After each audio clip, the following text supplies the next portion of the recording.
ध्यानाभ्यास के लिए कृपया अपने नेत्रों को बंद कर लीजिए।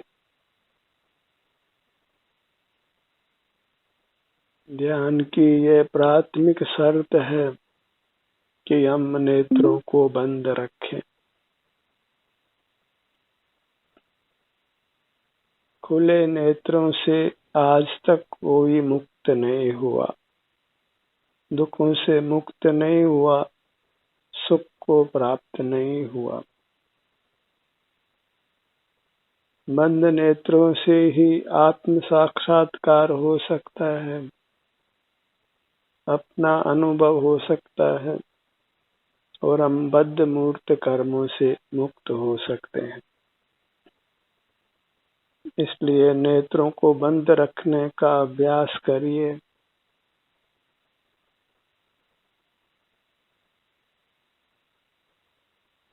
शुरू में ये कठिन भाषित हो सकता है, लेकिन अभ्यास के बाद नेत्रों को बंद रखना अत्यंत सुखद होता है।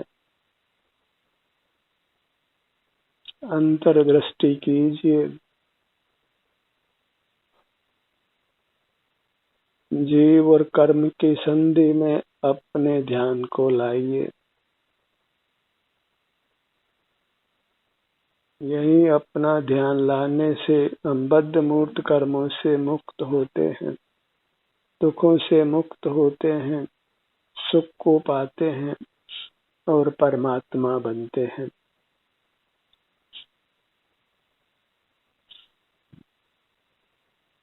अपने सिर से पैरों तक ही हम हैं और यहाँ कर्मों का जाल बिछा है, कर्मों का बंधन है। तो यहीं पर अपना ध्यान लाने से हम कर्मों के बंधन से मुक्त होते हैं। कर्म ही हमारे सुख को रोकते हैं, हमको बैरूपिया बनाते हैं, जन्म मरण कर संसार में नाना दुख प्रदान करते हैं। इसलिए अपना मुख अपनी ओर करके बद्ध कर्मों से मुक्त होना है। यही एक काम है जो हमने आज तक नहीं किया है। अनंत काल हुआ और हम मूर्त कर्मों से बंधे हुए हैं, उसके द्वारा प्रदत्त मूर्त काया से बंधे हैं। इंद्रियां प्राप्त हुई हैं और मूर्त पदार्थों को विषय का राग पेश करते हैं। यह सब स्थिति अच्छी नहीं है। इसके कारण जीव नाना दुखों को संसार में भोगता है। एक ही लक्ष्य बनाइए कि अपना मुख अपनी ओर करके हमें बद्ध मूर्त कर्मों से मुक्त होना है। जीव और कर्म की संधि में ध्यान को लाने से दोनों पृथक होते हैं और दोनों का पृथक होना ही आत्मशुद्धि है, अपना सुख प्रकट होना है। अपना सुख फिर अपने अनुभव में आता है।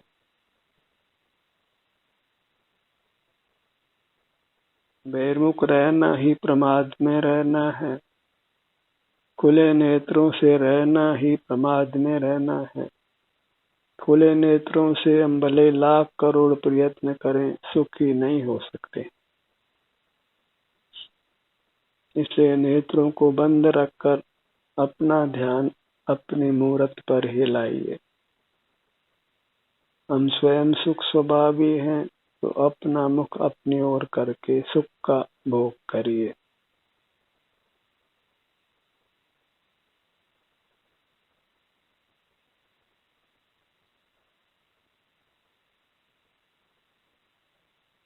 कुछ अधिक विचार करने की आवश्यकता नहीं है।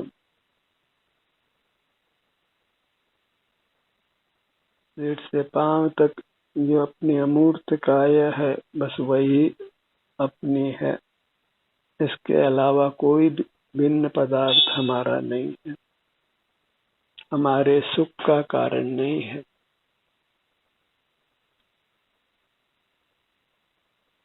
बहिर्मुख रहकर ही हम नाना कर्मों को बांधते हैं और उनके विपाक में नाना दुखों को भोगते हैं।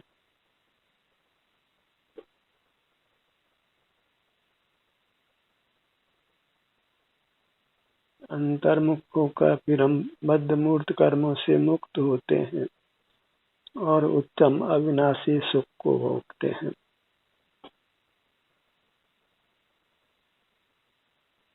निर्णय हमारा है कि हमको बहिर्मुख रहना है या अंतर्मुख रहना है। और यदि हम अंतर्मुख रहने का निर्णय करते हैं तो फिर संसार का अंत आ सकता है, दुखों का अंत आ सकता है। अन्य किसी प्रकार से दुखों का अंत होना संभव नहीं है। और संसार में बहुत दुख है, संसार भयावह है। कब कौन किस दुख में आ पड़े कोई नहीं जानता है। आज स्वास्थ्य अच्छा है तो आश्वस्त होकर बहिर्मुख रहना अच्छा नहीं है। कभी भी स्वास्थ्य बिगड़ सकता है और बहिर्मुख रहेंगे तो बिगड़ने ही वाला है। और अस्वस्थ अवस्था वही दुख की अवस्था है, उससे हमें अपने आप को बचाना है।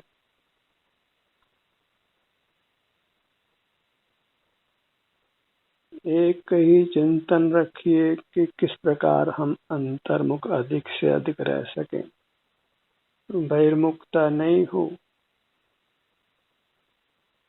बहिर्मुखता कैसे मिटाई जाए और निरंतर अंतर्मुख कैसे रहें, बस यही एक प्रश्न है जिसका हमको समाधान चाहिए।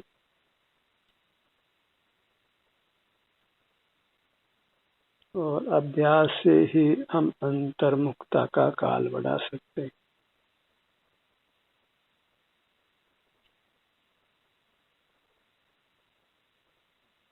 बंद नेत्रों से जो मूर्त हमारे अनुभव में आती है वही अपना रूप है और वही परमात्मा का रूप है। अपने से भिन्न कोई जीव हमारा परमात्मा नहीं है।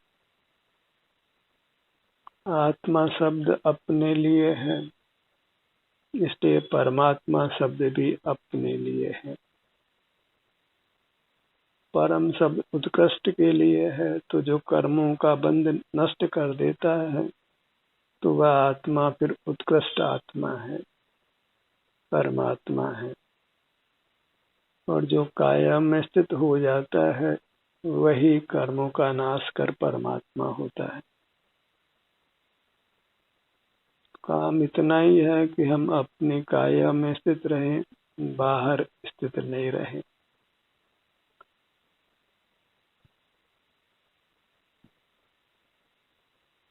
अपने काया में स्थित होने से जो भी संवेदना हमको मिलती है उसी को भोगते हुए रहना है।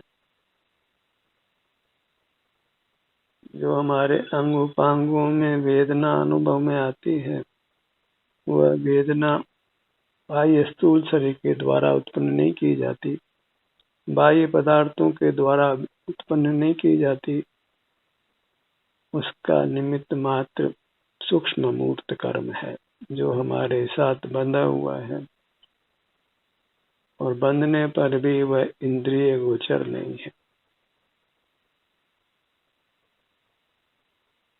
उसी कर्म के विपाक से हमें शरीर में वेदना अनुभव में आती है। वही वेदना का यथार्थ निमित्त है और अपना अनुभव करके ही वेदना उत्पन्न करने वाले कर्म से हम मुक्त हो सकते हैं। औषधि आदि के सेवन से हम कुछ समय के लिए वेदना के अनुभव से बच सकते हैं, तथापि वेदना उत्पन्न करने वाला कर्म सत्ता में बने रहने से वह वेदना फिर कालांतर में उदय में आती है।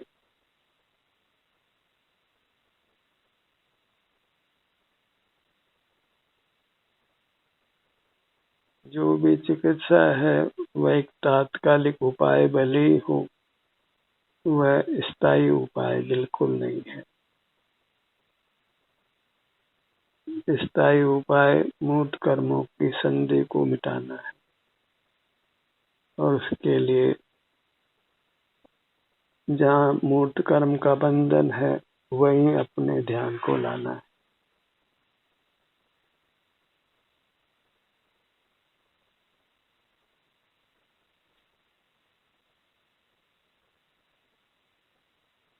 समझने का ज्यादा विस्तार नहीं है, जो विस्तार है वह आचरण का है।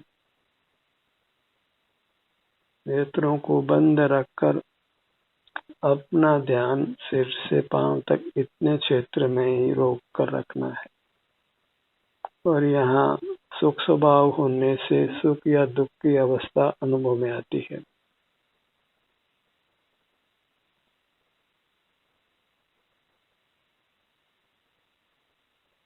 प्रमाद में नहीं रहना है, यत्न करके अपना मुख अपनी ओर रखना है, और हमारा रूप परमाणु की तरह सूक्ष्म नहीं है।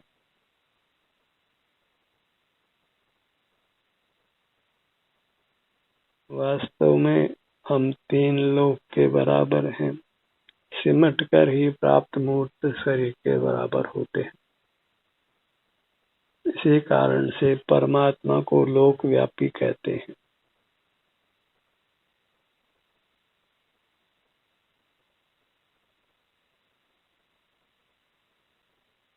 हमें तो बस अपना ध्यान अपने विस्तार तक रोक कर रखना है।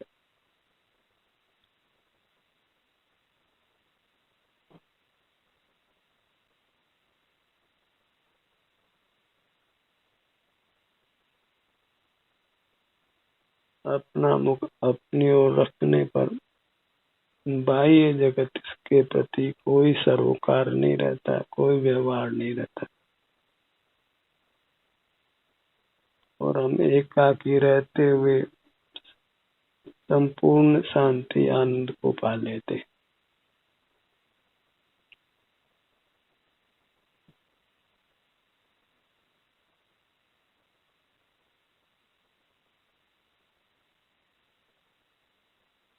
अंतर्दृष्टि करके अपने मूर्त को निहारना कोई कठिन काम नहीं है, कोई ताकत का काम नहीं है।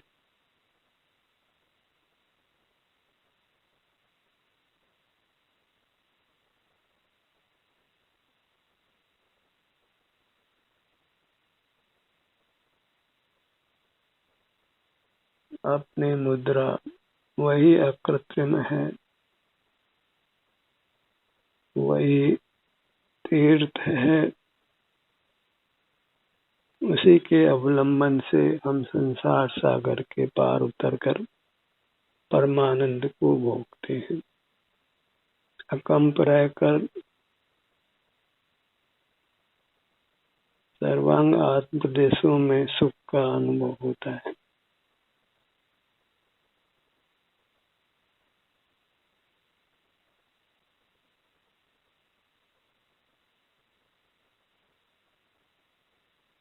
एक कर्मनाश करने की निरंतर धकस चाहिए, निरंतर चाह और प्रयत्न चाहिए, क्योंकि एक बार हम कर्मों के बंधन से अपने आप को मुक्त कर लेते हैं तो फिर अनंत काल तक सुख से रहते हैं।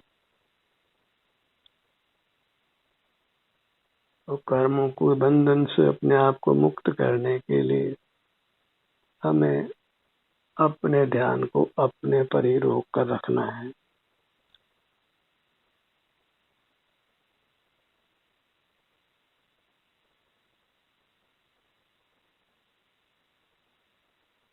बारी बारी से अपने शरीर के हर भाग पर जाइए, हर भाग के स्वास्थ्य की स्थिति को अनुभव में लीजिए।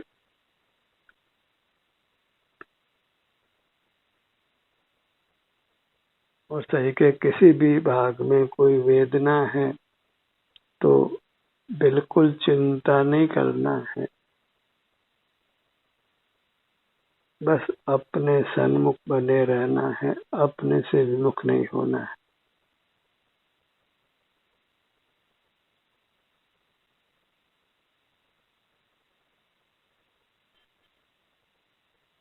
अपने ध्यान को अपने सिर के भाग पर लाइए।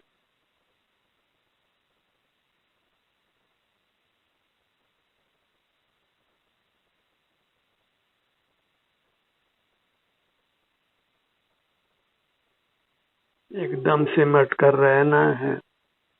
केवल अपनी काया तक अपने आप को सीमित रखना है और नेत्रों को बिल्कुल बंद रखना है। कुछ बाहर में सुनने का परिणाम मत करिए।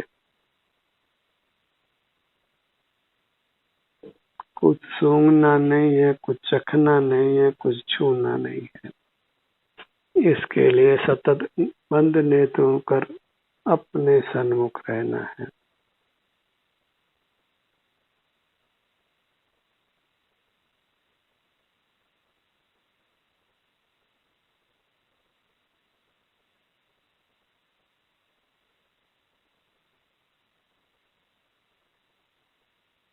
अपनी मुद्रा का ही लक्ष्य बनाकर रखिए।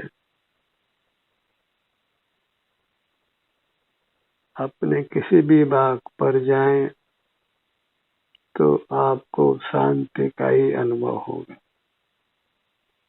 वीतरागता ही मिलेगी।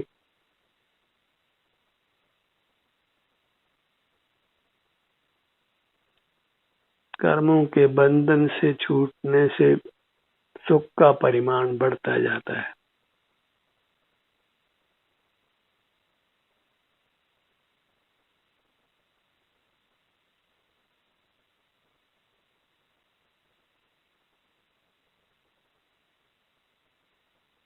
अपने ध्यान को अपने ललाट भाग पर लाइए।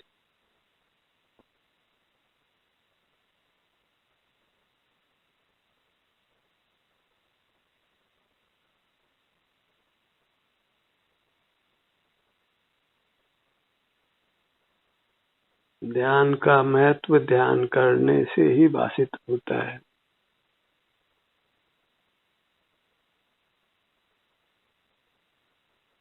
केवल सुनने समझने मात्र से ध्यान नहीं होता।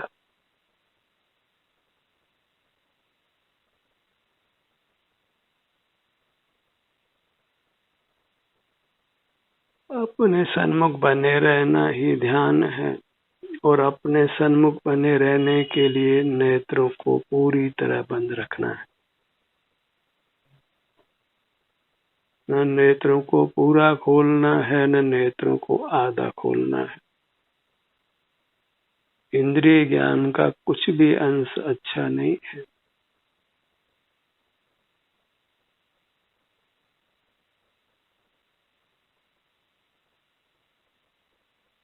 जिसने भी इंद्रिय ज्ञान का निरोध किया वह परमात्मा हो गया। और इंद्रियों के जीवित रखने पर, क्रियाशील रखने पर फिर स्वतः ही नाना राग द्वेष के परिणाम उत्पन्न होते हैं।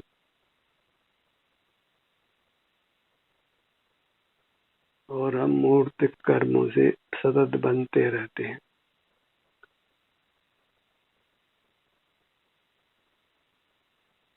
थोड़े दिन ही अच्छे व्यतीत हो सकते हैं बहिर्मुखता में और फिर अंधेरी रात ही रहती है।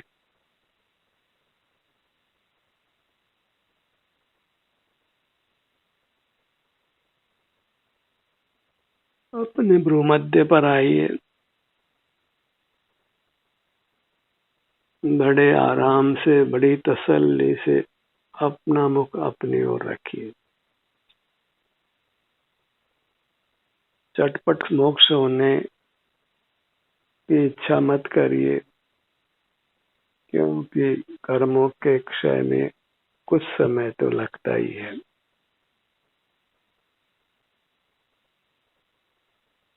कर्मों का अथाह भंडार पड़ा है भीतर।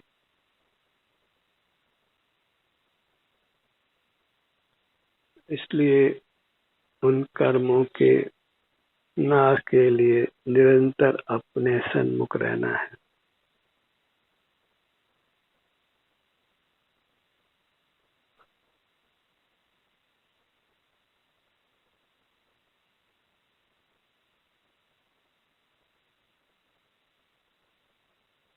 अपने ध्यान को अपने नासिका भाग पर लाइए।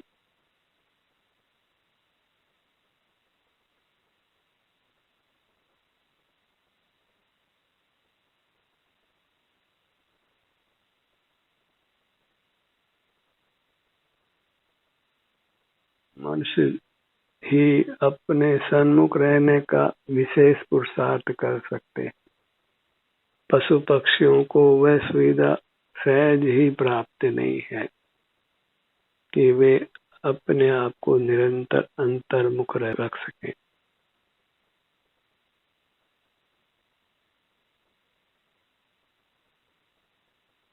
मोक्ष की कामना है तो फिर निरंतर अंतर्मुख रहना होगा। उसी विधि से हम सकल बद्ध कर्मों से मुक्त होते हैं।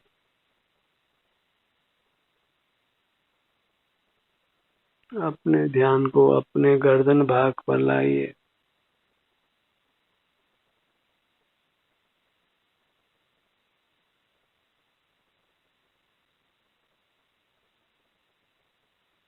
कंठ का भाग,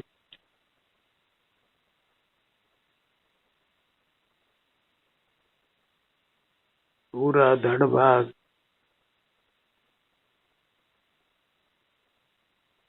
सीना, हृदय, पेट,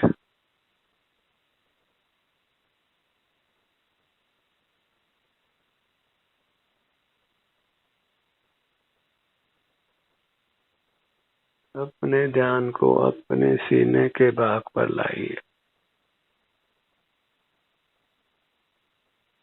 अच्छी तरह सीने के भाग को अनुभव में लीजिए, क्योंकि यहीं पर महत्वपूर्ण अंग उपांग काम करते हैं।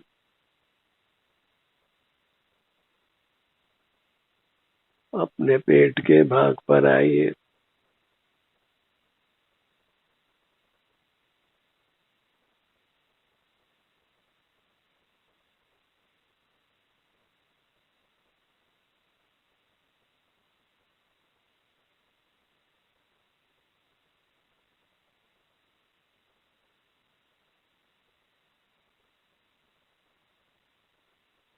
सीना, पेट और पीठ, इस भाग को काफी समय दीजिए।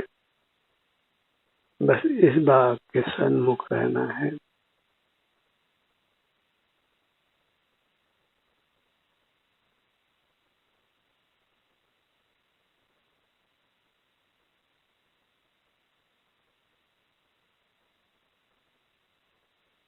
दोनों भुजाएं, दाहिनी भुजा, बाईं भुजा,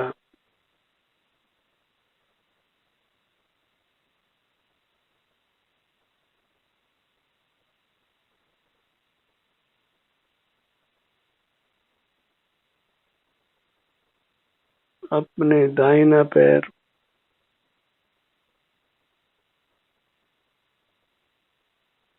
बायां पैर,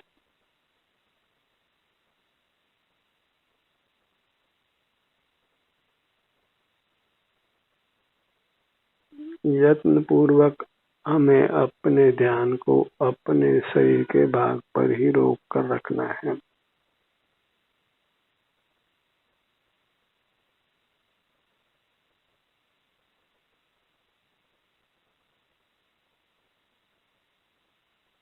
अपने अभ्यास से, अपनी प्रेरणा से अपने सन्मुख रखकर बद्ध मूर्त कर्मों का नाश करिए।